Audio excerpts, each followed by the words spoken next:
Already আগের ভিডিওতে দেখেছেন মাসের বাজারটা করতে গিয়েছিলাম দুই হাজব্যান্ড ওয়াইফ মিলে।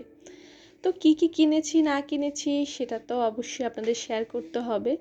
তো সেটাই আজকে আপনাদের সাথে শেয়ার করব। সেদিন কি কি কিনেছিলাম, কিছু ভিডিও করতে পেরেছি, কিছু করতে পারিনি, কারণ অলরেডি সেগুলো ইউজ করার জন্য প্যাকেট খুলে ফেলেছি বা ইউজ করছি এজন্য। আর যেগুলো ভিডিও করতে পেরেছি সেগুলো তো নিশ্চয়ই আপনাদের সাথে শেয়ার করছি। টিস্যু বক্স কিনেছিলাম, এই যে দেখতেই পাচ্ছেন আমার ছেলে অলরেডি খেয়ে ছিদ্র করে ফেলেছে।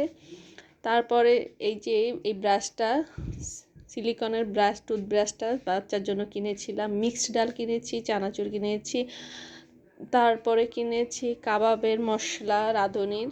এরপরে কিছু কিছু এই যে হাফ প্লেট পছন্দ হয়ে যায়, ট্রে পছন্দ হয়ে যায়, এগুলো দেখলেই আমার খুব কিনতে ইচ্ছে করে, এত পছন্দ হয়। এখন আর মানে অন্যদিকে চোখ যায় না, গ্রোসারির জিনিস বা এই যে এই থালা বাটি দেখলেই আমি পাগলের মতো হয়ে যাই।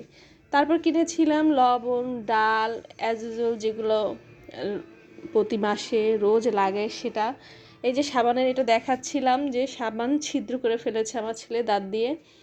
চাল কিনেছিলাম দুই ধরনের, লাল চাল, আসলে লাল চাল খাবো এখন থেকে, এই জন্য আর কি দেখতেছিলাম যে কোনটা আসলে আমাদের সাথে স্যুট করে সেইটাই, সেজন্যই দু ধরনের চাল কিনে নিয়ে আসছি। নুডলস কিনেছিলাম, গুড নাইট কিনেছি, মগজ কিনেছি, মুরগির মাংস কিনেছি, এছাড়াও অনেক কিছু কিনেছিলাম কিন্তু সব আর ক্লিপস নেওয়া হয়নি।